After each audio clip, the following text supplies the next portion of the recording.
Selamat pagi pemirsa, apa kabar Anda di pagi hari ini? Senang sekali saya Graciela Taime dapat menjumpai Anda dalam Berita Papua.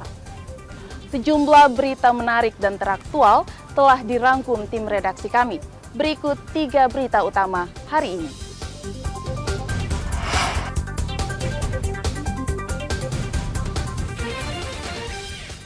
Solar di Merauke langka, supir truk harus antri selama 2 hari untuk mendapatkan BBM bersubsidi.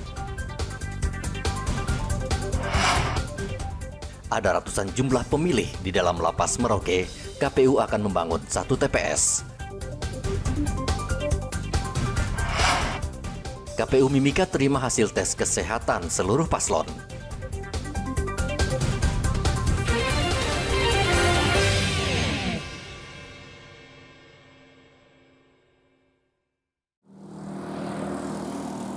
Selama 2 hari 2 malam, sopir truk dan pengguna kendaraan pribadi di Merauke harus antre panjang untuk mendapatkan solar di sejumlah SPBU di Merauke.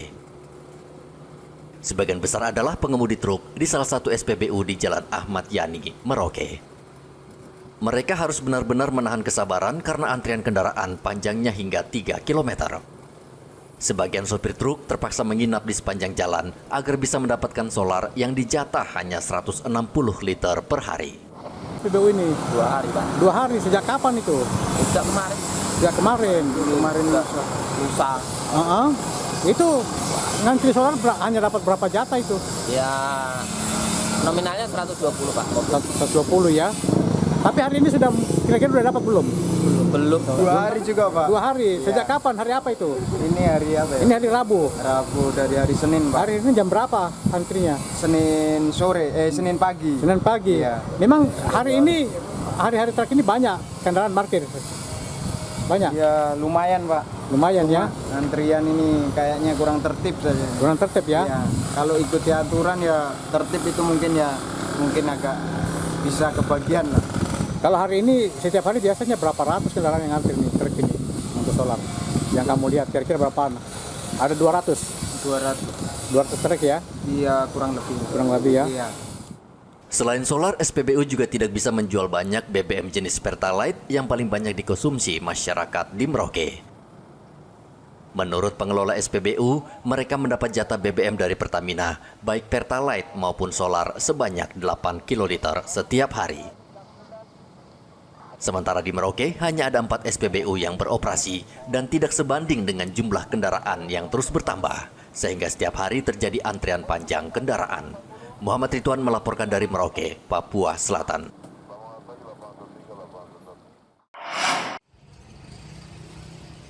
Polda Papua membentuk tim terpadu untuk mengawasi pendistribusian BBM bersubsidi jenis solar yang ditenggarai menjadi penyebab panjangnya antrean di sejumlah SPBU. Pembentukan tim khusus itu bekerja sama dengan Pertamina Papua. Irwasda Polda Papua Kombes Yosimu Harmata mengatakan pembentukan tim terpadu tersebut akan melakukan penyelidikan mendalam apakah antrian kendaraan karena penimbunan ataukah karena banyaknya kendaraan. Tadi kita mengusulkan untuk SPBU itu dibuka lebih awal. Jadi kalau selama ini jam 6:30, ini bisa mungkin jam 6 untuk lebih dibuka. Kemudian untuk tipe, maksud juga pelayanan SPBU pun bisa dilakukan pada hari Minggu, mungkin setengah hari setelah pelaksanaan ibadah pagi. Kita buat usulan seperti itu kepada Pertamina sehingga antrian pada hari Senin ini bisa berkurang. Terus kemudian kita tidak lanjuti dengan akan membuat tim terpadu dari melibatkan unsur dari Samapta, dari Momohid, kemudian dari Lalu Lintas dan Krimsus untuk melakukan pemantauan apabila ada hal-hal yang terjadi pelanggaran secara hukum. Sementara itu, manajer komunikasi Pertamina Papua, Edi Mangun, mengatakan stok BBM di depo Pertamina Jayapura cukup. Pertamina ini kan mempunyai standar stok minimum. Ya. Jadi kalau nasional kita ada di 23 hari, tentu di sini perjalanan kami ada yang mendekati 20 hari. bicara BBM subsidi, ini adalah BBM yang kuotanya sudah diatur oleh pemerintah, bahkan pengaturan itu sampai ke SPBU. Ya, masing-masing SPBU sudah punya kuota. Tugas kita adalah menjaga kuota itu agar tidak sampai kurang. Alhamdulillah, selama ini kami tidak pernah kekurangan stok. Ya. Jadi stok itu tetap ada. Mungkin teman-teman juga bisa ke SPBU, kalau dia closing, itu tangkinya nggak kering. Tangkinya masih ada. Khusus solar ini Pak ya? Khusus solar. Jadi untuk itu saya Pertamina hari ini berterima kasih kepada Polda Papua karena hari ini kita kumpul, kita bicara untuk bagaimana mengurai benang kusut antrian di Kota Jayapura dan mungkin kota-kota lain yang ada di. Polisi mengimbau pengendara tidak menimbun BBM bersubsidi Pertalite maupun solar karena sanksinya bisa dipenjara 5 tahun. Arthur melaporkan dari Jayapura, Papua.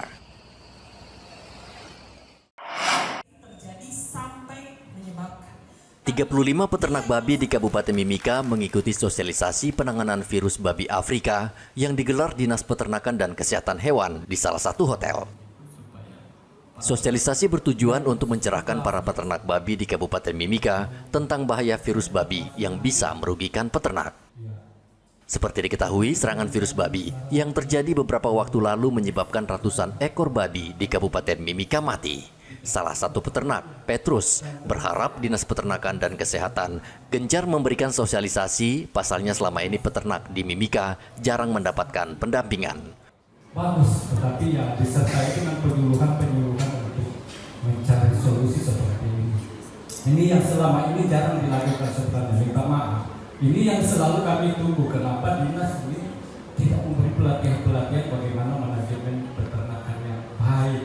Sementara sudah ada komunitas kami. Selalu koordinasi ini masih minta perhatian sebenarnya. Apa sih yang maunya dinas untuk peternak-peternak? Mari kita kerjasama. Saya sudah tampung sekian banyak peternak dalam suatu komunitas. Tinggal koordinasi saja supaya kalau ada solusi yang mau ditawarkan kerjasama, kita saling berbagi informasi untuk kesejahteraan masyarakat Mimika. Dinas Peternakan sejauh ini banyak memberikan pendampingan kepada peternak untuk meningkatkan populasi babi di Mimika. Dinas Peternakan juga menyediakan serum, namun jumlahnya masih terbatas, sehingga hanya diberikan pada peternak yang benar-benar membutuhkan. Dari dinas melakukan kegiatan pengendalian dan pemberantasan, jadi kami kumpulkan lagi peternak-peternak yang kena, terus kami memberikan mereka kembali ilmu dasarnya, cara virus itu apa, pencegahannya seperti apa, penularannya seperti apa, dan kami membantu mereka untuk mengetahui cara repopulasi yang seperti apa saat ini. Maka dari itu kami kumpulkan beberapa peternak, yaitu 35 orang sampai 40 orang untuk datang di sini. Kami memperkenalkan kepada beliau-beliau apa yang harus dilakukan setelah jatuhnya peternakan babi di Timika. Itu kemudian kami memberikan bantuan desinfektan dari bidang kesehatan hewan untuk membantu mereka repopulasi atau restocking, yaitu kembali bangkit dari keterpurukan dari peternak-peternak babi yang habis semua populasinya. Jadi kami menjelaskan kepada beliau-beliau peternak babi apa itu penyakit ASF, terus bagaimana mencegahnya, terus bagaimana cara untuk mempersiapkan kembali menjadi peternak babi tanpa lagi ada penyakit ini di dalam peternakan babi. Dinas Peternakan dan Kesehatan Mimika akan terus memantau setiap peternak di Mimika agar bibit ternak terawat dengan baik. Dinas Peternakan juga berharap sosialisasi ini bermanfaat bagi peternak sehingga mereka mengetahui bagaimana merawat kandang dan menyemprotkan disinfektan agar ternak mereka sehat dan terhindar dari serangan virus. Igobat Momolin melaporkan dari Mimika, Papua Tengah.